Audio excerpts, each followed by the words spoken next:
Shalom Bapak Ibu, berjumpa kembali dengan saya Erben Channel. Pada sesi ini saya membahas satu topik, teladan hidup Rut tentang cinta dan kesetiaan dia kepada panggilan Tuhan. Rut, seorang wanita Moab yang masuk dalam silsilah Yesus Kristus. Ada banyak hal yang perlu kita teladani dari kehidupan Rut ini, dan biarlah keteladanan Rut ini kita mengerti, kita pahami, dan membuat kita boleh memiliki sebuah iman sebagaimana seorang Rut beriman kepada Tuhan dan bagaimana dia bersikap kepada Tuhan. Bapak Ibu yang dikasihi Tuhan, berbicara dengan Rut, apa kitab Rut, maka kitab Rut ini berbicara tentang kisah Rut, di mana kisah Rut ini terjadi di tengah masa kelam hakim-hakim. Kita tahu pada masa hakim-hakim bahwa terjadi kekelaman di tengah-tengah Israel.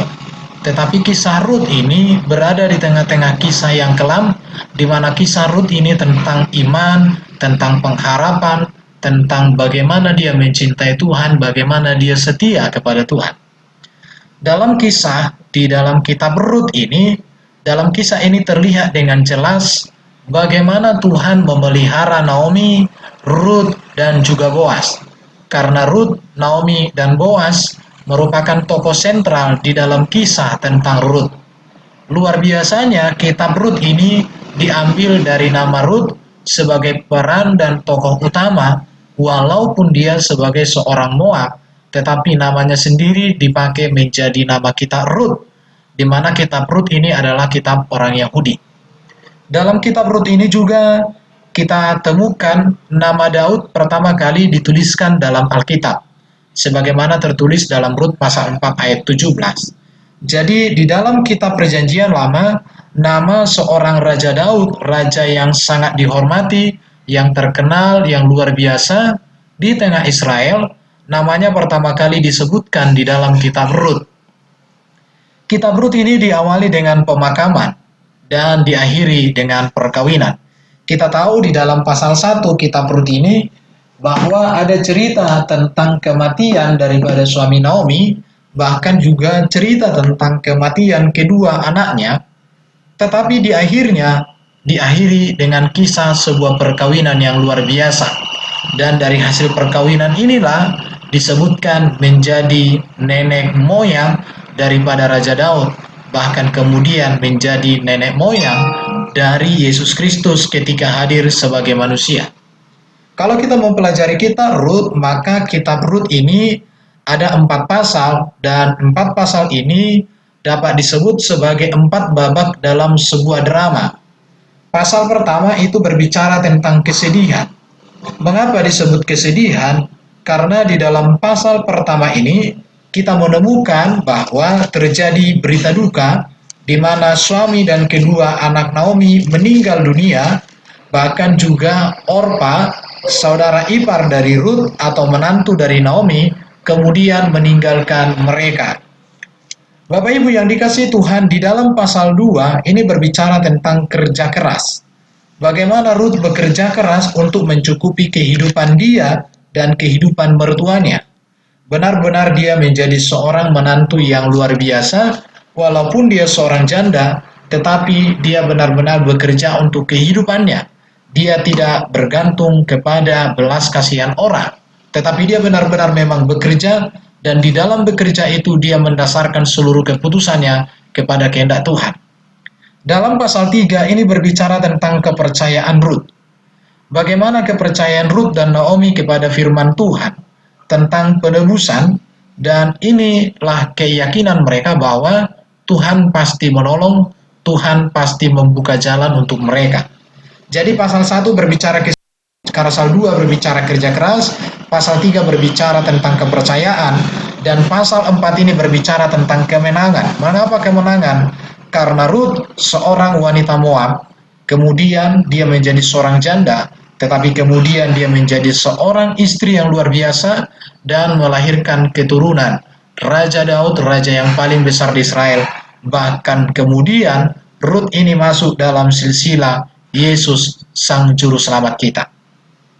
Baru kalau kita berbicara tentang kitab Rut, kitab ini berbicara tentang kasih karunia yang mengubahkan. Di dalam pasal atau di dalam kitab Rut pasal 1 sampai pasal 4, kasih karunia yang mengubahkan kehidupan, kita bisa lihat di sini. Yang pertama itu perubahan di mana terjadi perpindahan dari kepahitan menjadi kebahagiaan.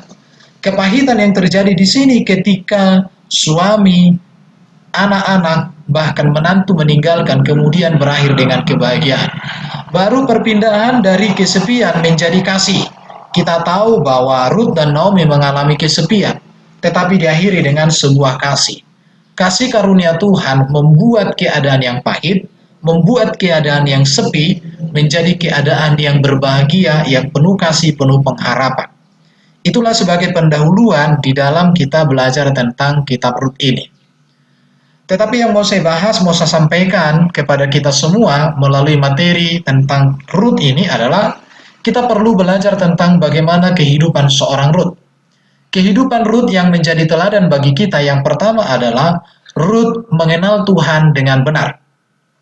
Kita tahu bahwa Rut ini seorang wanita Moab, tetapi dia menjadi orang yang percaya kepada Tuhan.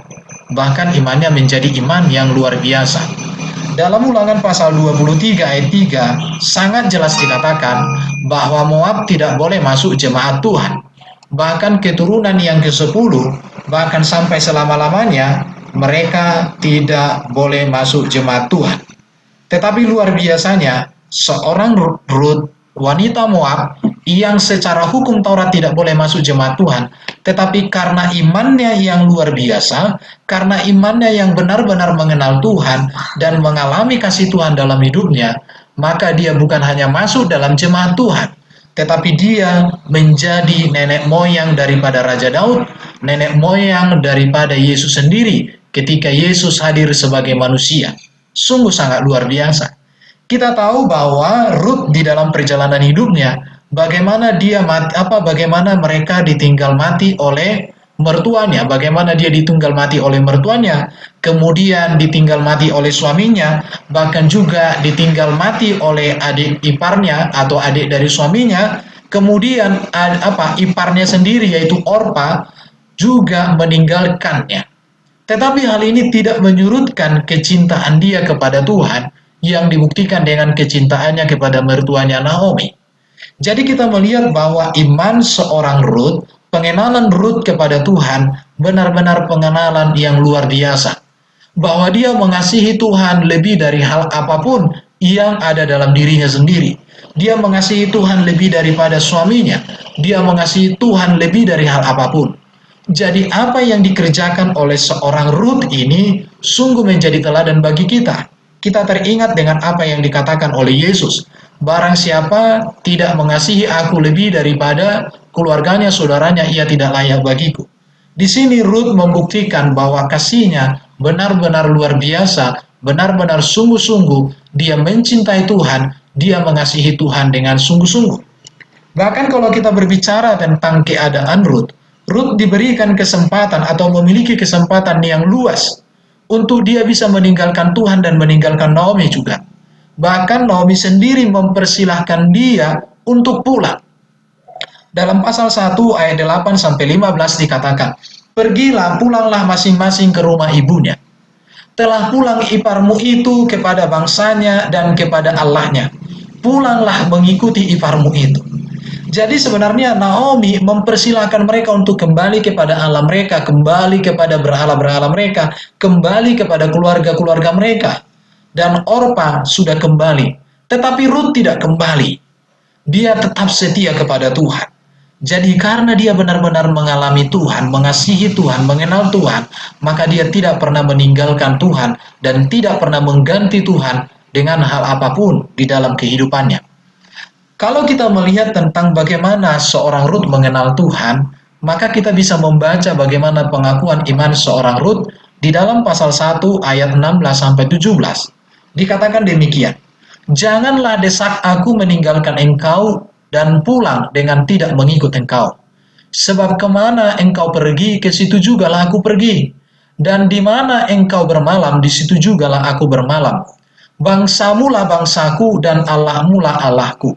Di mana engkau mati, aku pun mati di sana, dan di sanalah aku dikuburkan. Beginilah kiranya Tuhan menghukum aku bahkan lebih daripada itu. Jikalau sesuatu apapun memisahkan aku dari engkau selain daripada maut. Kita melihat di sini benar-benar bagaimana pengenalan seorang Rut kepada Tuhan adalah sebuah pengenalan yang sangat luar biasa. Pengenalan ini tidak bisa digantikan oleh hal apapun di dalam kehidupannya.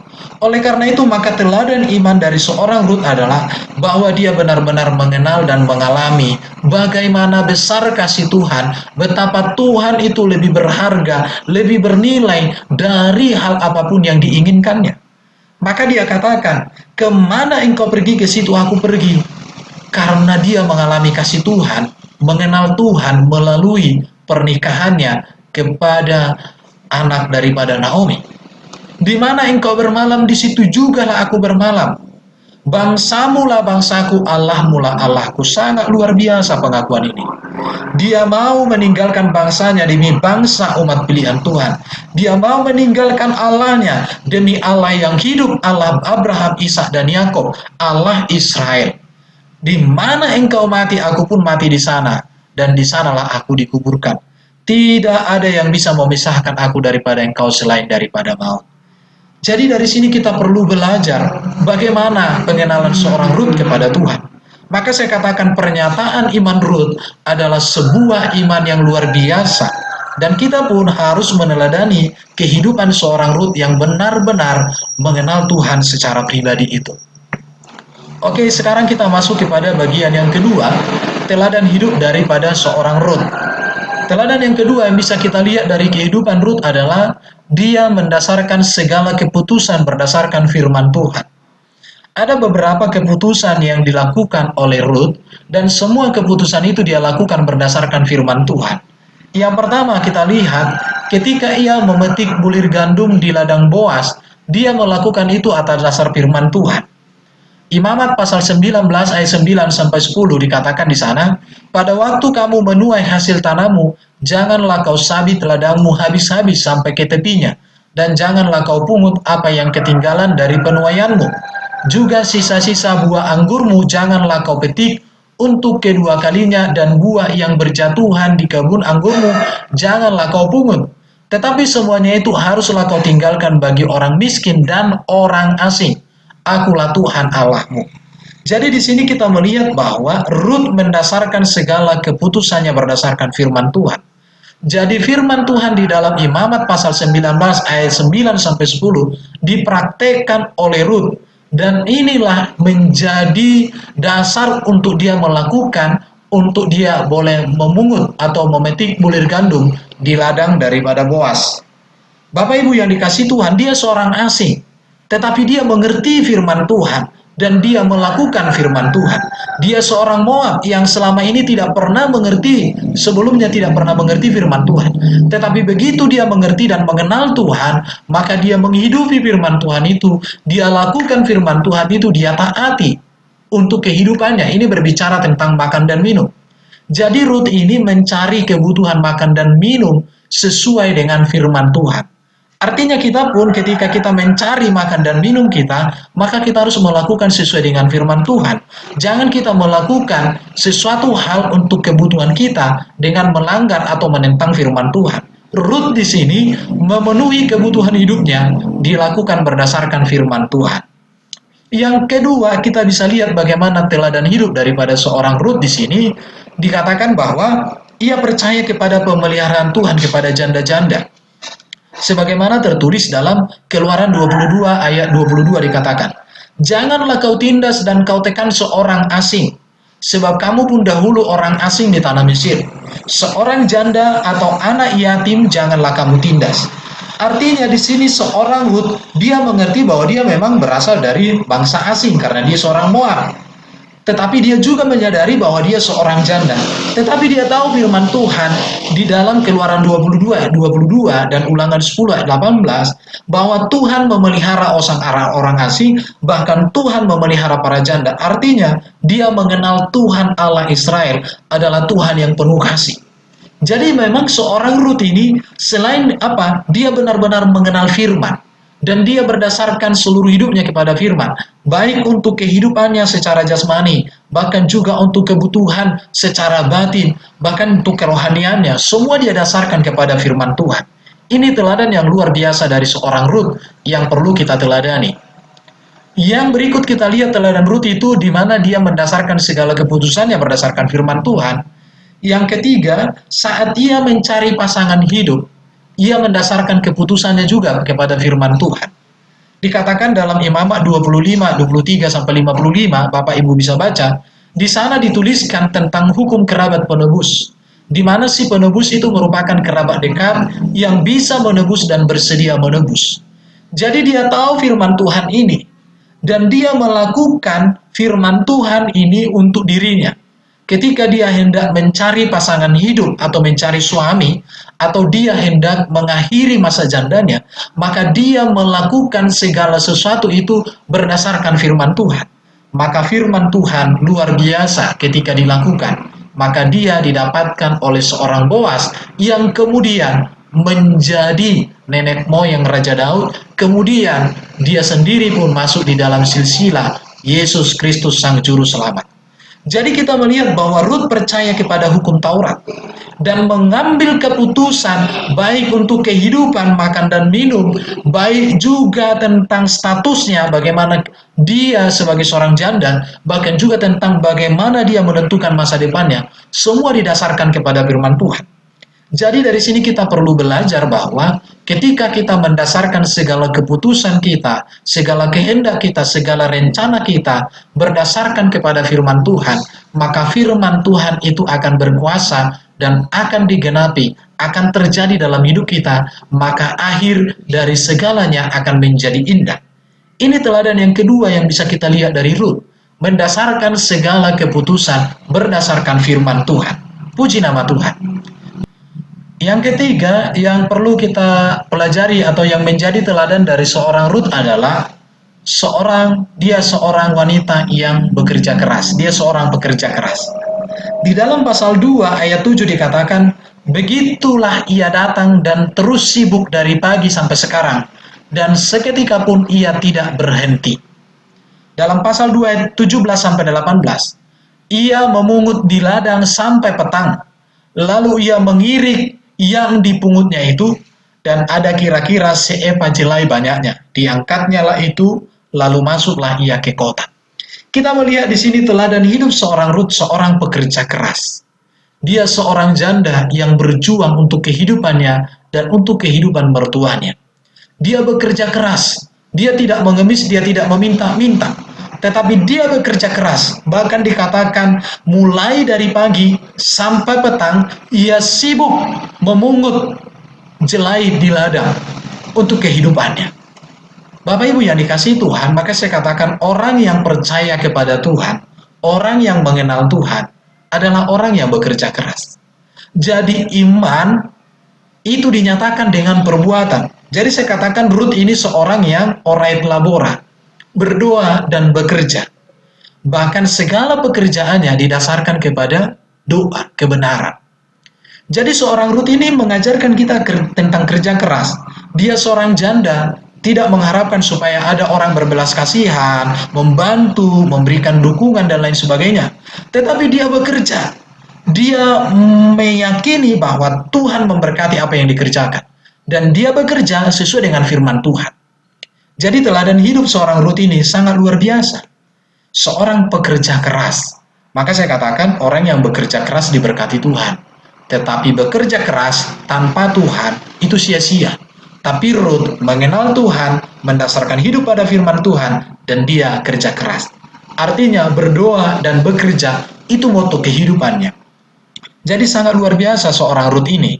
Seorang wanita yang benar-benar menempatkan Tuhan lebih utama dari segala-galanya. Dan di dalam keutamaan Tuhan dalam hidupnya, dia tetap mengerjakan bagiannya, yaitu kerja keras. Karena dengan bekerja, Tuhan memberkati kehidupannya. Puji Tuhan. Yang berikut, yang keempat, teladan hidup yang bisa kita lihat dari Rut ini adalah dia seorang yang terkenal baik oleh semua orang. Dia dikenal baik. Dia seorang janda, tapi seorang janda yang sangat menginspirasi banyak orang. Dalam pasal 2 ayat 11 kita lihat, telah dikabarkan orang kepadaku dengan lengkap, perhatikan ya, ini pernyataan Boas, bahwa Boas sudah mendengarkan banyak informasi secara lengkap, segala sesuatu yang engkau lakukan kepada mertuamu sesudah suamimu mati. Dan bagaimana engkau meninggalkan ibumu, bapamu, dan tanah kelahiranmu, serta pergi kepada suatu bangsa yang dahulu tidak engkau kenal. Jadi dia terkenal baik, terkenal imannya luar biasa, terkenal kasihnya kepada mertuanya luar biasa. Artinya Ruth ini seorang wanita yang sangat terhormat karena perbuatannya, karena imannya, karena segala sesuatu dalam hidupnya. Jadi dikatakan bahwa telah dikabarkan orang kepadaku dengan lengkap segala sesuatu yang kau lakukan kepada mertuamu sesudah suamimu mati. Sebenarnya dia bisa aja tinggal di daerahnya, di bangsanya, di bangsa Moab. Tidak usah ikut Naomi, Naomi pulang sendiri. Kenapa? Karena sudah tidak ada ikatan, anaknya udah meninggal, tidak ada anak, dan lain sebagainya. Tetapi dia benar-benar mengasihi Tuhan, dan kasih dia kepada Tuhan itu diwujud nyatakan melalui perilakunya kepada mertuanya, kepada keluarganya, kepada Tuhan, dan kepada kebenaran firman. Sungguh luar biasa dia. Jadi memang orang yang mengenal Tuhan dengan baik dan mendasarkan hidupnya kepada firman Tuhan dan melakukan firman Tuhan dalam hidupnya, maka dia akan dikenal orang sebagai orang yang baik. Tidak mungkin orang Kristen yang melakukan firman Tuhan, yang mengenal Tuhan sungguh-sungguh, tidak terkenal sebagai orang baik. Tidak mungkin. Tapi orang yang benar menghidupi firman Tuhan, mengenal Tuhan secara pribadi, pasti hidupnya dikenal dan menjadi baik bagi orang. Dalam pasal 3 ayat 11 kita lihat, setiap orang dalam kota kami tahu, setiap orang dalam kota kami tahu bahwa engkau seorang perempuan baik-baik. Satu kota mengenal dia sebagai orang yang baik, sebagai seorang yang takut Tuhan, sebagai seorang yang bersandar pada firman Tuhan, sebagai seorang wanita yang bekerja keras. Benar-benar seorang Ruth ini adalah seorang wanita teladan. Dia memang latar belakang sebagai bangsa non-Israel, tidak mengenal Tuhan, tidak mengenal firman Tuhan. Tetapi begitu dia mengenal Tuhan, maka dia menjadi orang yang menjadi teladan, menjadi berkat, menjadi kesaksian bagi orang lain. Sangat benarlah yang dikatakan firman Tuhan dalam Pengkhotbah 7 ayat 1. Nama yang harum lebih baik daripada minyak yang mahal. Amsal 22 ayat 1. Nama baik lebih berharga daripada kekayaan besar. Bapak Ibu yang dikasihi Tuhan, nama baik dimiliki oleh seorang Ruth. Bahkan nama baik ini menjadikan dirinya orang yang harum di tengah-tengah masyarakat, bahkan di tengah-tengah kota. Dan saya mau katakan nama baik seorang Ruth terjadi, dimiliki karena dia mengenal Tuhan dengan benar, karena dia mendasarkan hidupnya pada firman Tuhan, dan dia melakukan firman Tuhan dengan mengerjakan segala sesuatu berdasarkan firman Tuhan. 4 teladan ini kiranya menjadi berkat bagi kita orang Kristen. Yang pertama, kenallah Tuhan, alami Tuhan, miliki persekutuan dengan Tuhan yang sungguh-sungguh. Yang kedua, dasarkan segala keputusan hidup kita kepada firman Tuhan. Baik masalah jasmani kita, baik masalah rohani kita, bahkan hal batin kita juga, dasarkan pada firman Tuhan. Yang ketiga, kerja keras, lakukan bagian kita, dan biarkan Tuhan memberkati apa yang sudah kita lakukan. Ora et labora, berdoa dan bekerja menjadi prinsip hidup kita. Yang keempat, miliki nama baik di hadapan semua orang. Puji Tuhan, Ruth menjadi teladan bagi kita. Dia masuk dalam silsilah Raja Daud, bahkan yang lebih lagi, dia masuk dalam silsilah Sang Juru Selamat, Sang Mesias, itulah Yesus Kristus. Bapak Ibu yang dikasihi Tuhan, mari kita meneladani seorang Ruth dalam perjalanan hidup kita ini. Bagaimana dikatakan bahwa teladan hidup Ruth adalah teladan yang luar biasa. Cinta dan kesetiaannya kepada Tuhan sungguh nyata di dalam perjalanan hidupnya. Kiranya kebenaran ini menjadi berkat bagi kita semua, dan kita semakin mengandalkan Tuhan, bergantung pada Tuhan, berserah kepada Tuhan dalam perjalanan hidup kita. Saya percaya, orang yang mengasihi dan mengenal Tuhan sungguh-sungguh, diberkati Tuhan. Tetapi kita diberkati Tuhan, supaya kita menjadi berkat bagi orang lain. Terpujilah Bapa selama-lamanya, dalam Kristus Yesus. Amin.